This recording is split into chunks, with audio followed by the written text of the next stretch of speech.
किसान भारतीय राजनीति का एक अहम किरदार, जिसे समय समय पर सत्ताधारी नेताओं द्वारा छला गया, लेकिन इन सब के बावजूद वह पूरी मेहनत और ईमानदारी से अनाज उपजाता है, इसीलिए उसे अन्नदाता कहा जाता है। लेकिन आज उसी अन्नदाता को सड़कों पर उतरकर अपने अधिकारों के लिए प्रदर्शन क्यों करना पड़ रहा है? आज हम इसी बात को समझने की कोशिश करेंगे। नमस्कार, आप देख रहे हैं किसान भारती, मैं कुलदीप कुमार। हाल ही में नरेंद्र मोदी सरकार ने कृषि क्षेत्र में सुधार करने के लिए 3 बिलों को पारित किया। बिल दोनों सदनों में पास हुआ और इस पर राष्ट्रपति के हस्ताक्षर हुए। राष्ट्रपति के हस्ताक्षर के साथ ही ये बिल कानून बन गए। लेकिन इन कृषि कानूनों से कई किसान सहमत नहीं हुए, जिनका नतीजा ये निकला कि हरियाणा और पंजाब के किसान इन कृषि कानूनों को लेकर विरोध प्रदर्शन करने लगे। तो चलिए जानते हैं कि आखिर किसान बिल 2020 क्या है और किसान क्यों इसका विरोध कर रहे हैं। पहला, आवश्यक वस्तु संशोधन विधेयक 2020। इस कानून का मुख्य उद्देश्य आवश्यक वस्तुओं की जमाखोरी रोकने और उसकी कीमतों को नियंत्रण रखना है। लेकिन केंद्र सरकार के नए कानून में अनाज, दलहन, तिलहन, खाद्य तेल, प्याज, आलू को आवश्यक वस्तुओं की सूची से हटाने का प्रावधान है। केंद्र सरकार का दावा है कि ऐसा करने से बाजार में स्पर्धा बढ़ेगी और किसानों को उनकी फसल का उचित मूल्य मिल सकेगा। किसान क्यों कर रहे हैं विरोध?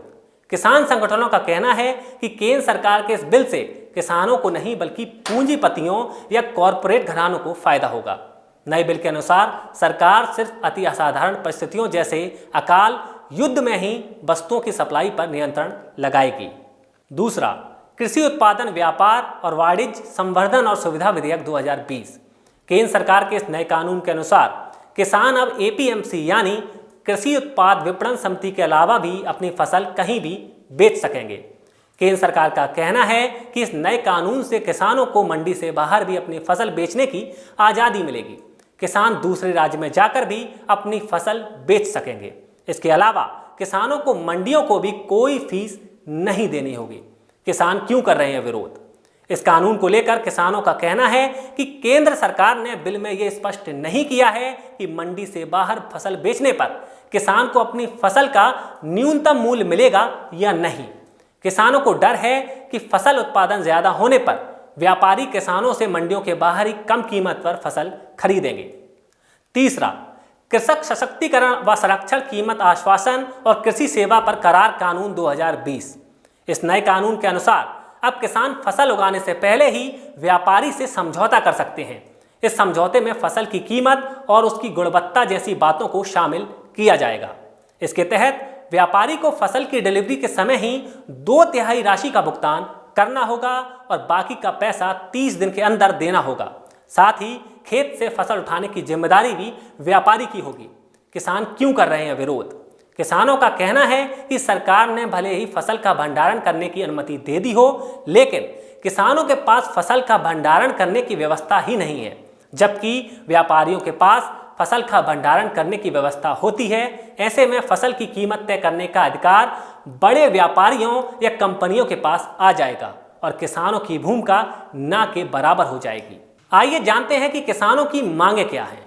किसानों की केंद्र सरकार से पहली मांग है कि वह कृषि क्षेत्र में सुधार के नाम पर लाए गए 3 बिलों को रद्द कर दे और उनकी जगह नए कानून लाए। नए कानून लाने से पहले सरकार किसानों से बात करे और उनकी मांगों को नए बिल में शामिल करे। किसानों की दूसरी मांग है कि केंद्र की नरेंद्र मोदी सरकार एक विधेयक लेकर आए जिसके जरिए किसानों को लिखित में आश्वासन दिया जाए कि एमएसपी और कन्वेंशनल फूड ग्रेन खरीद सिस्टम खत्म नहीं होगा। केंद्र सरकार द्वारा लाए कृषि बिल के अलावा किसान बिजली बिल 2020 को लेकर भी विरोध प्रदर्शन कर रहे हैं। केंद्र सरकार बिजली कानून 2003 की जगह बिजली संशोधित बिल 2020 लेकर आई है। किसान संगठन इसका भी विरोध कर रहे हैं। किसानों का आरोप है कि सरकार इस बिल के जरिए केंद्र सरकार बिजली वितरण प्रणाली का निजीकरण करने की कोशिश कर रही है। ऐसा करने से किसानों को बिजली पर मिल रही सब्सिडी और फ्री बिजली की सुविधा खत्म हो जाएगी। साथ ही बिजली का निजीकरण होने से महंगी बिजली मिलने की संभावना भी बनी रहेगी। किसानों की एक मांग ये भी है कि पंजाब में पराली जलाने के आरोप में गिरफ्तार किए गए किसानों को रिहा किया जाए। दरअसल एक प्रावधान के अनुसार पराली जलाने पर किसान को 5 साल तक की जेल और 1 करोड़ रुपए का जुर्माना हो सकता है। आंदोलन कर रहे किसानों का कहना है कि सरकार जब तक उनकी बातों को मान नहीं जाती तब तक यह आंदोलन इसी तरह जारी रहेगा। कृषि से जुड़ी खबरें देखने के लिए आप देखते रहिए किसान भारती। धन्यवाद।